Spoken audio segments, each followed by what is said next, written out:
شیخ اگر سلوشنس کی بات کریں، یہ ایسا انسان جو تھوڑا ڈیوینس شو کر رہا ہے اپنے سیکشل بیہیویئر میں، کوئی لت پڑی ہوئی ہے، اللہ معاف کرے، اللہ بچائے سب کو، جیسے اس ایکٹ کی لت پڑی ہے جو لانتی ایکٹ ہے، یا ایون عورتوں کے مخصوص ڈیز میں ان کو اپروچ کرے، کیئر ہی نہ کرے کہ نہیں بس میری ضرورت ہے، ایون فرض روزے توڑوا دے، ان کے رمضان کے روزے توڑوا دے، یا کوئی اور لت پڑی ہو خدا نہ خواستہ تصاویر دیکھنے کی، بہت زیادہ چیٹنگ کرنے کی، افیئرز بنانے کی، یہ وہ، تو اسٹیپ بائی اسٹیپ چلیں. کاؤنسلنگ تو ہے ہی، اسے چاہیے کہ ڈسکس کرے کسی سے، کاؤنسلنگ لے جا کے انشاءاللہ کچھ اس کا ذہن کھلے.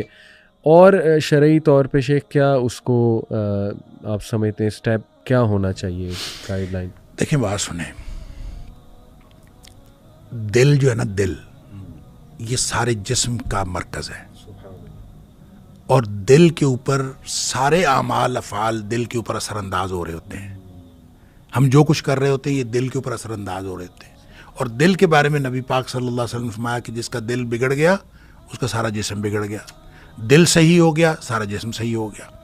اب آپ جو کچھ بھی کر رہے ہیں، چاہے آنکھوں سے کر رہے ہیں، چاہے کانوں سے کر رہے ہیں، چاہے زبان سے کر رہے ہیں، چاہے ہاتھوں سے، چاہے اس کا اثر دل پر پڑ رہا ہے.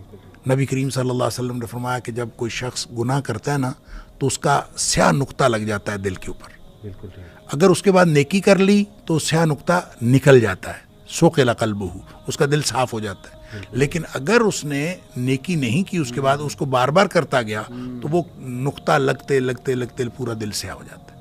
اچھا، پورا دل سیاہ ہو جاتا ہے تو یہ اصل میں ایک زنگ کی کیفیت ہے، جو زنگ نصیحت کا کرنٹ پاس نہیں ہونے دیتا، یا یوں کہہ لیں کہ نیکی کی طرف جانے نہیں دیتا.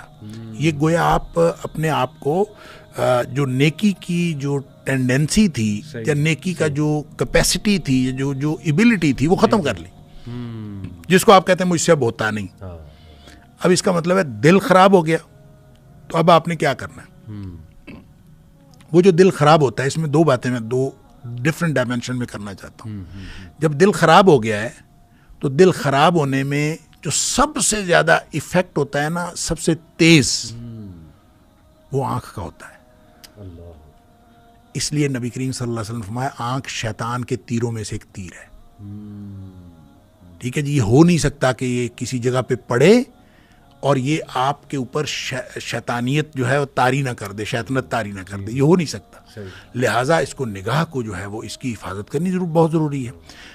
جب آپ بد نظری کرتے ہیں، انسان کے عمل کے اوپر ہر چیز کا فرق پڑتا ہے، لیکن جتنا عبادت کو، نیکی کو ختم کرنے میں اور اس کو ڈیمیج کرنے میں اور بلیمش کرنے میں جتنا کردار ہے بد نظری کا، اتنا کسی اور چیز کا نہیں. جس نے ایک دفعہ بد نگاہی کی، ہو نہیں سکتا کہ اگلی دفعہ نماز وہ اس خشوع و خضوع سے پڑھ لے جس خشوع و خضوع سے پچھلی دفعہ پڑھ رہا تھا. لہٰذا پہلی بات تو یہ ہے کہ وہ اپنے آپ کو بد نظری سے بچائے. اچھا، بد نظری کو ہم بہت سارے لوگ جو ہیں اس کو گناہ ہی نہیں سمجھتے.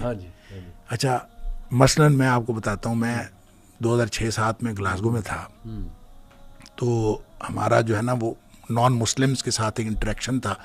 کسی آرگنائزیشن نے رکھا ہوا تھا ایک ڈنر نان مسلمس کے ساتھ، اور طے یہ ہوا تھا کہ ہر ٹیبل کے اوپر جو ہے نا مسلمس بھی ہوں، نان مسلمس بھی ہوں، تاکہ ان کو اسلام کا تعارف ہو. تو ظاہر ہے خواتین بھی تھے، میل بھی، فیمیل بھی، سب بھی. تو ہم وہاں سے اٹھے، ہم نے نماز عشاء کی پڑھنی تھی. تو میں نے جب مسجد میں آئے تو میں نے کہا یار وضو کر لیں دوبارہ، بد نظری بہت ہوئی ہے. تو میں نے کہا بد نظری بہت ہوئی ہے، وضو کر لیں. تو میرے ساتھ ایک امام تھے وہاں کے، تو وہ مجھے کہتے ہیں بد نظری سے وضو ٹوٹ جاتا ہے؟ میں نے کہا جی اگر بد نظری سے وضو نہ ٹوٹے نا تو بد نظری نہیں رکتی. اگر اس سے وضو نہ ٹوٹے تو پھر یہ کبھی نہیں رکتی نہیں. اس کو بد نگاہی کو گناہ سمجھیں کہ جو آپ کا وضو توڑ دیتی ہے، آپ کی نیکیوں کو بلیمش کرتی ہے. اس لیے سب سے پہلا کام یہ کریں کہ باوضو رہیں. جو نکلنا چاہتا ہے نا وہ باوضو رہا کرے. بالکل ٹھیک. اچھا، باوضو رہے، باجماعت نماز پڑھے، نمازوں کا اہتمام کرے، قرآن کا اہتمام کرے. اور جب وہ اس طرح کی نیکیاں کرے گا تو وہ جو دل کو ختم کرنے والی چیزیں ہیں وہ آہستہ آہستہ ٹھیک ہوتی جائیں گی.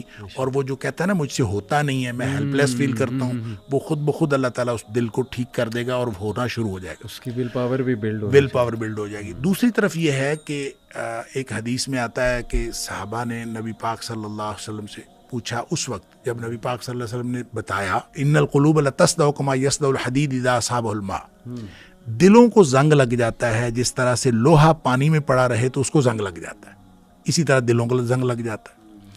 اب زنگ لگ جاتا ہے تو اس کا مطلب کہ نکمے ہو جاتے ہیں, کسی کام کے نہیں رہتے. تو صحابہ نے پوچھا ما جلاؤہا یا رسول اللہ صلی اللہ علیہ وسلم, اس کو ٹھیک کرنے کا, اس کو صاف ستھرا کرنے کا کوئی طریقہ ہے؟ آپ نے فرمایا کثرت ذکر الموت و تلاوت القرآن, موت کو بہت زیادہ یاد رکھنا اور قرآن پاک کی تلاوت کرنا, یہ دو چیزیں ایسی ہیں جو دلوں کا زنگ اتارتی. تو اس کا مطلب ہے یہ بھی نیکیوں میں شامل ہیں. اگر آپ نیکیاں کریں گے, آخرت کو یاد رکھیں گے, نیکیاں کریں گے, تو آہستہ آہستہ جو آپ کا, جو میں نے شروع میں بات کی تھی, ان الحسنات یذہبن السیئات, جو نیکیاں ہیں یہ گناہوں کو ختم کر دیتی ہیں.